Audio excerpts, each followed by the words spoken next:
America की nuclear तैनाती पर बहुत बड़ी खबर सामने आई है। यूरोप के 5 देशों में तैनात यूएस के B6112 परमाणु बम 6 एक्टिव बेस के अंडरग्राउंड स्टोरेज में रखे हैं। B6112 2022 तक अमेरिका की 8 न्यूक साइट्स थी।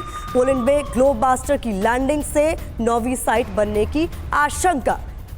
तो महत्वपूर्ण जानकारी आपके सामने हम रखने जा रहे हैं इंफॉर्मेशन वॉल पर, जिसको आपको समझना होगा। तो आपको हम मैप के जरिए, नक्शे के जरिए समझा रहे हैं कि वो कौन कौन सी लोकेशंस हैं जो कि रूस को टारगेट कर सकती हैं। तो देखिए, ये बेल्जियम में लोकेशन है, ये 2 लोकेशंस हैं। क्लेन ब्रोगेल बेल्जियम में है, यहाँ 2 लोकेशंस पर है। इसके अलावा आप आशीष, आप बेहतर इसको समझा सकते हैं कि वो कौन कौन सी लोकेशन है जो स्ट्रेटेजिकली और सामरिक दृष्टि से बेहद महत्वपूर्ण। मैं चाहूंगा दर्शकों को जो ये देख रहे हैं, ये केवल और केवल लोकेशन पॉइंट ऑफ व्यू ना देखें, बल्कि ये पूरा का पूरा नेटो का थिएटर है। और जहां पर अमेरिका के न्यूक्लियर बेसिस हैं, न्यूक्लियर हथियार तैनात हैं, यानी कि नेटो के अंतर्गत यहां पर चाहे वो बुशेल एयरबेस हो जर्मनी, उसके अलावा क्लेनब्रोगेल बेल्जियम में, और साथ ही आप देखिए एवियानो और गेदी एयरबेस जो कि इटली में है। इस तरह से आपको 4 हमने दिखाए हैं। और 5वां देखिए इंसरलिक जो कि टर्की भी नेटो का हिस्सा है। यहां पर इस तरह से 6 अलग अलग लोकेशन पर अमेरिका ने न्यूक्लियर हथियार अपने डिप्लॉय करके रखे हुए हैं। और ये तो वो हैं जो जमीन पर है।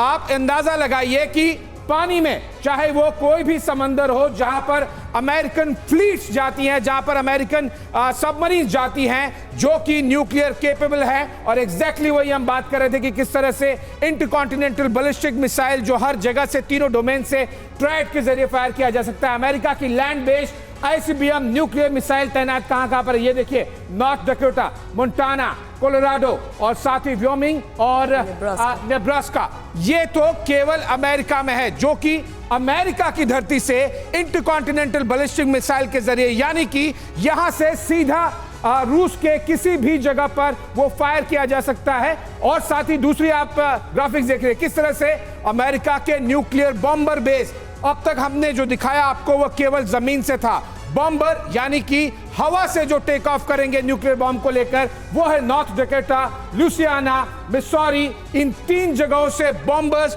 जो कि विश्व के सबसे बड़े एयरक्राफ्ट में से एक होते हैं और बहुत लंबी रेंज के साथ, बहुत हैवी बॉम्ब्स के साथ में वो टेक ऑफ करके, जैसे हिरोशिमा नागासाकी में गिराया गया था रशिया या फिर कहीं और, उन्हें जरूरत पड़े तो इनमें से किसी भी एक बेस से वो कर सकते हैं। ट्रायड के आपको पॉइंट समझना बहुत जरूरी है। सबसे पहले आपने देखा जमीन के, दूसरा फिर आपने आपको दिखाया हवा से, बॉम्बर्स के जरिए।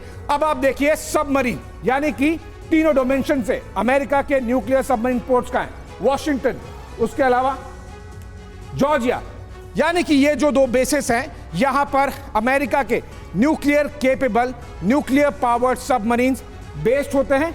एक बार इन्होंने यहां पर डुबकी लगाई, फिर वो कहां निकलेंगे, कितने दिनों बाद, कितने हफ्ते बाद या कितने महीनों बाद निकलेंगे, रूस के सामने, चीन के सामने, या फिर जहां भी उन्हें ऑर्डर्स मिलेंगे वहां से वो फायर कर सकते हैं। दूसरा पॉइंट देखिए, रूस की न्यूक्लियर तैनाती, क्योंकि अगर हमने अमेरिका की बात कही है तो रूस का क्या कुछ तैयारी ट्रायड के पॉइंट ऑफ व्यू रही है वो देखिए। गडजिवो जो कि नई स्ट्रैटेजिक बोरी क्लास सबमरीन है, इसका बेस है। बेस सबमरीन के पॉइंट ऑफ व्यू आपको समझना बहुत जरूरी है, ये केवल बेस है, यहां सबमरीन रहेंगी नहीं, यहां केवल और केवल रिपेयर और मेंटेनेंस होगा। ऐसे समय में जब टेंशन बहुत ज्यादा है, चाहे वो अमेरिका का हो या फिर रूस का, सबमरीन अपने अपने बेसिस से अधिकतर बाहर आ जाती है।